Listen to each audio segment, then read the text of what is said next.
Menyaksikan pembukaan acara KSCPU yang dibuka langsung oleh Bapak Kakandil dari Perben ya. Ya, dari Perben. Baik, sekarang kita akan masuk ke acara bincang-bincang soal pajak. Nah, ngomong-ngomong terkait dengan UMKM tentu kita akan ngomongin yang lebih seru lagi ya, iya.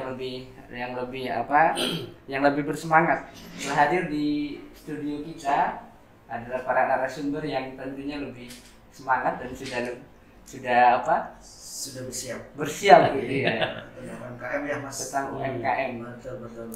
Baik, sahabat UMKM, bersama saya Sigit Utomo telah hadir di sini. Senior saya ada Mas Thohirin. Yap. Sesuai dengan namanya, beliau ini orang yang sangat mencintai kebersihan. Alhamdulillah. Gitu ya Mas ya. Iya, insya Allah. Bersih kerjanya juga bersih orangnya. Amin. Kemudian ada Mas Kresnawanto yang tentunya tidak kurang juga, beliau memiliki karisma yang luar biasa, sampai motornya juga mereknya Karisma gitu ya.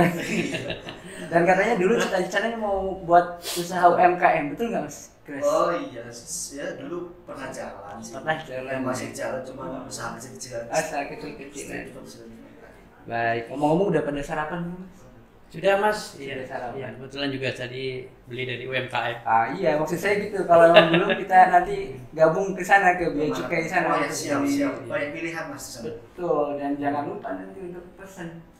Iya, udah. Acara ini kan tahun lalu juga sudah ada. Tahun lalu pesan apa Mas Thohirin biasanya kalau belanja UMKM? Iya, makanan dan minuman. Makanan minuman. Iya. Kenapa Mas? Satu paket sekalian. Satu paket sekalian. Dan ada makannya, ada minumnya juga. Kalau Mas Kresna? Sama, makanan dan minuman. Cuman yang sampai dengan saat ini masih langganannya, masih itu sirup yang saya suka ya. Surat apa? Sampolai. Kayak Sampolai. Ya. Sama Mas, saya juga paling senang beli minuman karena lebih segar gitu ya. Baik Mas Thohirin sama Mas Kresna, di sesi bincang-bincang soal pajak ini kira-kira apa nih Mas yang mau kita obrolkan, sekiranya juga bisa bermanfaat buat sahabat UMKM ya. Sahabat UMKM selain sudah memasarkan produknya, tentu yang perlu dilakukan kaitannya dengan pajak ini apa? Iya Mas, sepertinya kita perlu membahas mengenai pencatatan dan pembukuan Mas. Pencatatan dan pembukuan. Iya. Gitu ya. Itu untuk siapa aja Mas? Ketentuan itu pencatatan pembukuan. Apakah UMKM ini perlu juga pencatatan pembukuan? Iya, sangat penting juga Mas untuk mencatat ya atas kegiatan usaha ya. Kegiatan usaha berarti ya Mas ya. Jadi secara ketentuan sebenarnya kan sesuai dengan Undang-Undang KUP ya yang sekarang sudah menjadi Undang-Undang HPP. Oh ya. iya. Enggak Mas, sekarang udah jadi Undang-Undang nomor 6 Oh iya, nomor 6 baru lagi. Iya, yang penetapan dari Perpu. Perpu terkait dengan Cipta Kerja. Oh iya. Jadi kan disebutkan ya bahwa setiap wajib pajak wajib pajak itu diwajibkan wajib pajak yang usaha ya Mas ya. Yang melakukan orang pribadi kegiatan usaha. Orang pribadi yang melakukan kegiatan usaha atau pekerjaan bebas itu wajib menyelenggarakan pembukuan. Pembukuan. Jadi seharusnya memang pembukuan semua gitu ya. Harusnya pembukuan semua ya Mas. Ada maunya gitu. Iya. Nah, namun di sini ada pengecualian. Ada pengecualian. Oke. Siapa tuh yang dikecualikannya Mas? Jadi yang memiliki omset ya atau peredaran usaha tidak lebih dari 4,8 miliar dalam 1 tahun. Omsetnya tidak melebihi 4,8 miliar dalam setahun. Itu dikecualikan dari pembukuan. Tapi dia wajib melakukan apa? Jadi bisa melakukan pencatatan. Oh, Mas. pencatatan. Iya. Jadi pertama itu kalau dia omsetnya sudah di atas 4,8 maka wajib Pembukuan pembukuan. Tapi kalau belum mencapai 4,8 dia bisa bisa menggunakan mencatat. pencatatan. Nah, sekarang bedanya apa Mas pencatatan dan pembukuan? Kalau untuk bedanya itu sebenarnya dari prinsip ya atau segi kesederhanaan saja. Jadi untuk pencatatan itu lebih mudah karena hanya Lebih mencatat mudah. ya Ya. misalkan dari harian Harian kemudian menjadi bulanan. dari harian menjadi Iya. bulanan. Oke. Kalau pembukuan Nah, pembukuan itu sendiri itu yang mungkin agak lebih rumit ya. sama Karena kayak harus pencatatan membuat- mencatat juga, Iya, gitu mencatat ya. juga. Tapi ini harus membuat laporan keuangan Harus membuat Iya. laporan keuangan. Jadi berupa laporan laba rugi dan laporan neraca. Jadi bedanya kalau pencatatan cukup mencatat omsetnya Iya. ya Mas ya per hari kemudian direkap per bulan. Oh ya, untuk diketahui ya omsetnya itu berarti kan peredaran bruto ya, alias Peredaran bruto. Jadi Berarti belum penjualan gitu ya. ya, belum dikurangi dengan biaya-biaya. Oke, jadi penghasilan kotor. iya, penghasilan bruto. Oke, kalau pembukuan selain mencatat omset tadi juga nantinya harus dibuat laporan keuangan berupa laporan laba rugi dan Neraca. laporan neraca. Oke, berarti itu tadi ya bedanya pencatatan dan pembukuan. Nah, sekarang ke Mas Krisnawanto nih, Mas. Ya, baik, Kalau Mas yang Egi. tadi kan disampaikan sama Mas Thohirin nih. Iya, iya, baik. Kalau yang bisa melakukan pencatatan itu adalah wajib pajak orang pribadi yang melakukan usaha atau pekerjaan bebas dengan syarat omsetnya belum melebihi 4,8 miliar. Iya, iya. Ini sebetulnya Mas kaitannya dengan ini terkait dengan pajak yang 0,5%-nya seperti apa Mas? Baik, untuk yang kaitannya dengan persyaratan itu Iya. masih diperbolehkan untuk yang atas usahawan atau pekerja bebas dengan omset tertentu ya Mas Egi ya. Iya. Jadi sepanjang omsetnya masih di bawah 4,8 miliar, jadi wajib pajak masih diperbolehkan untuk melakukan pencatatan, bukan pembukuan. Tadi sebelumnya sudah dijelaskan antara pencatatan dan pembukuan. Kalau pencatatan tidak mencatat omsetnya, lebih simpel ya seperti itu. Lebih simpel ya Mas ya. Kemudian kalau misalkan pembukuan dia itu lebih cenderung terstandar ya, standar akuntansi. Oh, dengan- sesuai standar ya, akuntansi yes, yang harus berlaku di diperbolehkan. Indonesia ya, prinsip akuntansi. Dengan output atau keluaran yang lebih terstandar juga berupa laporan laba rugi, neraca, perubahan modal dan lain-lain sebagainya lah seperti itu yang lebih advance daripada pencatatan. Nah, untuk pajaknya sendiri kan kita mengenal ada undang-undang HPP ya Mas. Undang-undang Harmonisasi Ah, Peraturan Mas. Perpajakan. Nah, poin-poinnya kan banyak Iya. tuh. Nah, ada NPWP NIK jadi NPWP. NIK validasi NIK, Kemarin NPWP. kita hajatan kemarin yang Iya. PPS. pajak karbon, Oh, pajak karbon. PPS, Iya. terus kenaikan PPN. Nah, untuk UMKM sendiri itu kan ada aturan khusus ya, aturan khusus daripada undang HPP dari PP 23 menjadi PP 55. PP 55 tahun itu 2022 ya Mas ya. yang sampai dengan 500 juta untuk wajib pajak orang pribadi ya Mas. Wajib pajak orang pribadi, bukan badan. Jadi garis bawahnya Ya, wajib pajak orang pribadi. sampai dengan omset 500 juta Ya. tidak dikenakan pajak Tidak atau dikenakan dikenakan pajak. tarif 0% omsetnya seperti Oke. itu. Jadi apabila melebihi 500 juta sisanya saja Mas seperti Oke. itu. Itu kaitannya Sisanya, dengan ketentuan yang diatur di Undang-Undang HPP Undang HPP betul. yang menambahkan ketentuan terkait dengan batasan omset 500 juta setahun tidak betul, dikenakan pajak khusus yang menggunakan tarif 0,5% sesuai PP 55 Ya, tahun 2002. untuk Kalau wajib dulu pajak orang pribadi ya, ya. khusus wajib pajak orang pribadi yang menggunakan yang memang dia memenuhi ketentuan Betul, betul. PP 55 dan berhak menggunakan tarif 0,5%. Gitu. Atau dengan kata lain PTKP ya.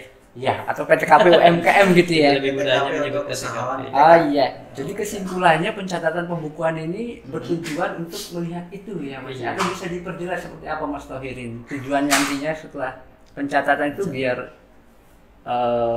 diketahui omsetnya, kemudian Iya, jadi salah satu tujuannya itu untuk mengetahui penghasilan kita. utamanya itu ya Mas ya, jadi, penghasilan. nanti kan ada yang dikenakan pajak, ada yang tidak. Nah, Nanti pada saat yang dikenakan pajak itu kita bisa menghitung pajak terutangnya, Mas. Pajak terutama. Iya. Sebetulnya Salah gampang satu sih Mas tujuannya. untuk membuat pencatatan. Apa perlu buat daftar yang katakanlah baku atau memang isiannya seperti apa? Ya, sebenarnya dengan ikat baik ya, Mas ya. Harus dengan Iya, etikat jadi baik harus ya. sesuai dengan kondisi yang sebenarnya, Mas. Berarti prinsipnya baik pencatatan atau pembukuan itu dilaksanakan menggunakan itikat baik, itu artinya sesuai dengan kondisi yang sebenarnya. Dibuat juga berurutan gitu ya Mas ya. Berurutan dari mulai Januari sampai dengan Desember. Oke, sekarang saya ke Mas Kresna lagi nih, Mas Kres. Berarti kan kalau pencatatan simple aja ya, sederhana aja. Artinya kita hanya mencatat omset harian, tidak ada metode tertentu. tidak ada metode tertentu. Iya, yang spesifik ya. Dia tinggal catat saja. Oke. Nah, yang tadi menarik Mas terkait dengan PTKP 500 juta yang orang pribadi. Sebetulnya ngitungnya gimana Mas? Ngitungnya penerapan 0,5% itu kaitannya dengan pencatatan tadi. Kalau sudah 500 itu nanti gimana? Baik, jadi begini. Misalkan dalam 1 tahun ya wajib Iya. pajak melakukan pencatatan dari mulai tahun buku Januari sampai dengan Desember ya. Bulan Januari ya, sampai maksud saya. Desember Ya, gitu betul. ya Mas ya. Sampai dengan bulan tertentu, misalkan apabila tidak mencapai 1 tahun dalam 1 tahun kalender tidak mencapai lebih dari 500 juta, wajib pajak atas total keseluruhan penghasilannya tidak dikenakan Tidak dikenakan PPh, tapi PPh wajib UMKM. dilaporkan. Wajib lapor SPT Laporkan. tahunan. Dan apabila melebihi nilai 500 juta ya tinggal dikurangi sisanya aja atas kelebihan omset 500 jutanya dikali tarif 0,5%. Oke, misal kita contohkan dengan Iya. pencatatan yang kita lakukan Mas Kres. Iya, gimana tuh misalnya? Misalkan omsetnya Ya, 700 gitu ya. Iya. Jadi Dari bulan- pencatatan Januari kita buat 100 berarti juta. paling ada kolom apa aja Mas Kehirin ketika kita melakukan pencatatan, kita buat di buku itu kita harus buat paling nggak kolom bulan, itu sama ya, juga- masa-masa pajaknya ya, Oke. bulan itu. Masa Kemudian pajak. peredaran brutonya. boleh dicontohkan Mas Kehirin Contoh. untuk cash misalkan Secara sudah angka, Iya, ya. misalkan ya Januari Januari 500. dicatat omsetnya 500. pokoknya 500 semua ya, kita memudahkan gitu ya. Memudahkan.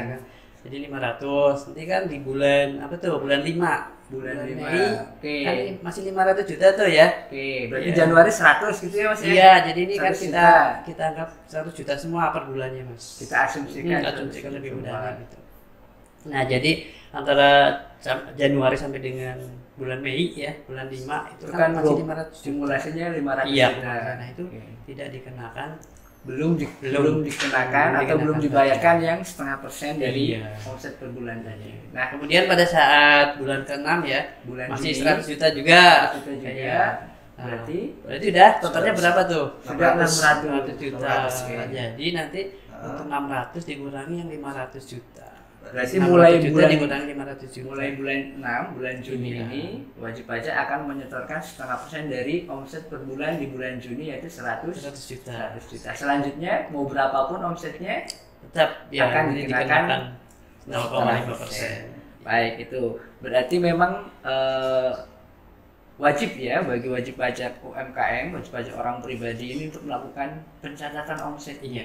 Biar ketahuan kapan omsetnya sudah mencapai 500 juta atau belum gitu ya. Kalau memang belum dalam setahun belum melebihi 500 juta, tentu sobat UMKM tidak perlu membayarkan yang 0,5%. Ini Cukup termasuk laporannya saja maksudnya. iya, Laporan termasuk SPT tahunan. keberpihakan pemerintah terhadap UMKM dengan adanya PTKP 500 juta ini. untuk memajukan UMKM dan Betul semacam sekali gitu ya. insentif. Mungkin ke Mas Kresnawanto nih, Mas Kres. Iya, gimana? Kalau yang Ah, UMKM tentu bukan hanya orang pribadi kan ya Mas ya. Oh, Ada iya, yang iya. bentuknya CV barangkali atau yang lain. Kira-kira Iya, betul. sama nggak Mas yang PTKP 500 juta ini? baik, saya cerita dari awal dulu ya. Sebelumnya kan kita UMKM mengenal adanya wajib pajak orang pribadi. Oke. Ternyata istilahnya di istilah peraturan perpajakan itu kan melihat bukan hanya subjeknya ya Mas Uki, tapi juga objeknya. Subjek dan subjek, subjek dan objek. Iya Mas Krisna Kalau ya. di Undang-Undang PPH saya tafsirkan bahwasanya yang ditentukan UMKM baik orang pribadi ataupun badan yaitu objeknya. Objeknya. Apa sih melebihi 4,8 miliar dalam waktu setahun atau tidak? Apabila belum melebihi baik orang pribadi ataupun badan masih dalam masuk kategori UMKM. Tarifnya juga PPh final. Untuk insentifnya yang sebelumnya kita jelaskan tadi di awal yang Mas ya, bahwasannya tarif insentif untuk sampai dengan 500 juta itu hanya berlaku untuk orang pribadi. Wajib pajak orang pribadi. Teman ada perbedaan sedikit nih antara pelaporan SPT tahunan antara orang pribadi dengan badan. Wajib pajak badan. Ya, kalau badan itu wajib menyelenggarakan pembukuan segi. Oke, nggak ada ketentuan. Jadi buat cuman perhitungannya berdasarkan omset hampir sama dengan wajib pajak orang pribadi seperti itu. Jadi kalau UMKM kita ini, teman-teman UMKM kita ini ternyata dalam mengelola usahanya berbentuk CV atau PT yang merupakan wajib pajak badan, maka tidak dibolehkan pencatatan gitu ya Mas. Sudah wajib membuat pembukuan ini. Mungkin sobat UMKM juga perlu jadi perhatian kalau itu CV atau ternyata PT, maka harus sudah bisa melakukan pembukuan. Artinya mencatat secara teratur, kemudian di akhir tahun dibuatkan laporan laba, rugi dan neraca. Oke, tapi bagi sobat UMKM yang dikelola dengan wajib pajak orang pribadi, maka cukup dengan pencatatan saja, Mas Krisna, begitu ya? Iya betul. Kalau orang pribadi masih ada pilihan untuk pencatatan. Nah, terkait dengan jangka waktu, Mas, jangka waktu ini kan juga banyak juga yang nanya ya. Sebetulnya 0,5% ini apakah bisa digunain terus sepanjang belum melebihi omset 4,8 miliar atau ada jangka waktunya? Baik Mas Uki. Jadi gini, untuk peraturan yang sekarang yang berlaku ya Mas Uki, berdasarkan Undang-Undang PPH ataupun turunannya Undang-Undang HPP, untuk yang jangka waktunya baik orang pribadi, badan ada jangka waktunya. Untuk orang pribadi, untuk pencatatan berdasarkan tarif UMKM itu selama 7 tahun terhitung dari tahun 2018 apabila wajib pajaknya ada terdaftar sebelum tahun 2018. Dan untuk sama juga untuk badan selain PT ya. Selain PT itu 4 tahun. 4 tahun. Nah, untuk PT 3 tahun. Dan ada lagi nih yang jangan sampai salah kaprah ya istilahnya nih. Ada namanya PT biasa. Ada PT biasa. PPK ya. Ada yang namanya PT perseorangan. Ada PT perseorangan. Baru ini ada. Yang menarik nih bisa dibahas nih sama PT tapi perseorangan ya. Sejak Ciptaker kali Mas. Oh iya betul ya. Itu diatur dalam Undang-Undang Cipta Kerja. Oke, jadi Perpu itu ya. Jangka waktunya untuk wajib pajak orang pribadi ya. Bisa menggunakan 0,5% itu selama 7 tahun dari tahun 2008 sejak tahun 2018 atau sejak terdaftar apabila terdaftarnya setelah 2018 dan jangka waktu bagi wajib pajak badan berbentuk PT itu 3 tahun untuk selain PT yaitu CV yang masih CV contohnya operasi ya itu 4 tahun ditambah peraturan terbaru itu apa tambahannya tadi PT perseorangan sama BUMDes barangkali ya. BUMDes bisa juga ya BUMDes. Misalkan di yang hadir di sekarang ini ada juga dari BUMDes bisa juga menggunakan tarif 0,5% itu untuk jangka waktu 4 tahun. Baik, menarik sekali nih obrolan kita terkait dengan bahasan tadi pencatatan dan pembukuan. Harapannya juga sudah mulai terpikirkan nih oleh teman-teman sahabat UMKM Ciayu Majekuning karena ini kan acaranya temanya UMKM, khususnya di bidang pajaknya sih. Nah kira-kiranya Mas ada sarana apabila ingin konsultasi tatap muka mungkin bisa datang langsung ke kantor ya Mas ya. Kalau online seperti apa Mas Kalau konsultasi online? Mas Krisna barangkali. Mas Tohirin, Pak sorry. Tohirin, mantap. Saya lihatnya Mas Krisna tapi saya bilangnya Mas Tohirin balik. Bisa begitu ya? Saya seringnya kayak gitu. Bisa nyapa. Gimana saya ini? Ya kita bisa langsung datang ke helpdesk, Datang ke ya, helpdesk ya Mas ya. Kemudian konsultasi ya, kemudian juga Oke. ada WA-nya, ada WA-nya, ada apa namanya, nomor yang bisa dihubungi. nomor yang bisa Iya. dihubungi. Iya. Baik. Jadi begitu Mas. WA grup, bukan WA. ya, WA konsultasi. Ya, Konsultasi WA helpdesk. konsultasi helpdesk. Helpdesk. Oke.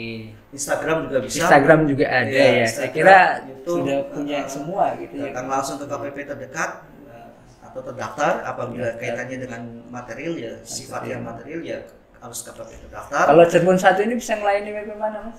Gimana maksudnya?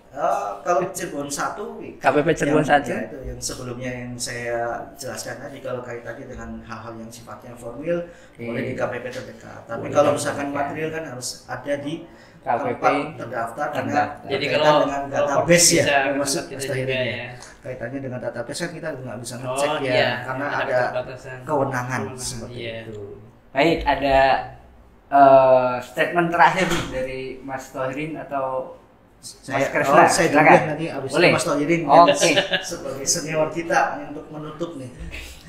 Kalau pesan terakhirnya ya jangan lupa catat usahanya, Catat usahanya. tepat waktu laporkan SP Tepat tahunnya, Oke. usaha UMKM-nya lancar dan sukses makin jaya. Oke, tepuk tangan.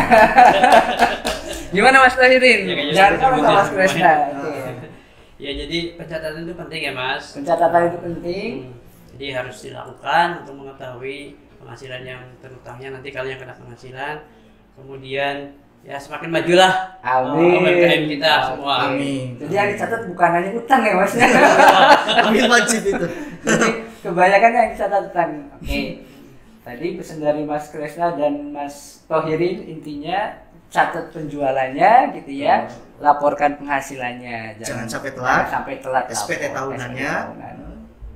Oke, itu sahabat Kemenkeu, sahabat UMKM. Saya kira obrolan terkait dengan pencatatan pengumpahan ini mungkin bisa dipahami gitu ya Mas. Ya, baik. Berikutnya saya ingin mengucapkan terima kasih nih kepada Bapak Ibu sahabat UMKM yang sudah patuh melaporkan pajaknya dan juga sudah taat membayar pajak. Kita berdoa bersama mudah-mudahan usaha Bapak Ibu semakin maju, semakin berkembang ke depannya. Amin. Oke, karena Sukses. Amin. makin sukses karena pajak kita untuk kita, pajak kuat Indonesia maju. Maju.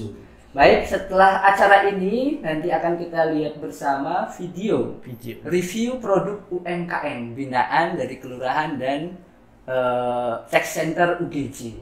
Biar nanti Mas Tohirin atau Mas Krisna barangkali juga berminat nih. Bisa. Itu ya. Nah, Ada- sangat berminat sekali, Mas. Kalau nggak salah kan yang hadir Hah? di dia juga itu kalau nggak Wow. sekitar 70-an UMKM. Luar biasa ya. Banyak produk yang bisa kita pilih, bisa kita. Sangat beraneka ragam. Iya betul. Dari mulai Sambil makanan, bukan hanya makan minum loh. bukan hanya menggunakan minum ya. Ada juga kecantikan juga katanya. Baik. Produk-produk kecantikan. Kita tunggu pakaian. tampilan video reviewnya untuk selanjutnya akan diteruskan dengan acara berikutnya. Baik, terima kasih pada sobat Kemenkeu, sobat UMKM. Sekian acara bincang-bincang soal pajak. Terima kasih atas perhatiannya. Assalamualaikum warahmatullahi wabarakatuh. Waalaikumsalam warahmatullahi wabarakatuh.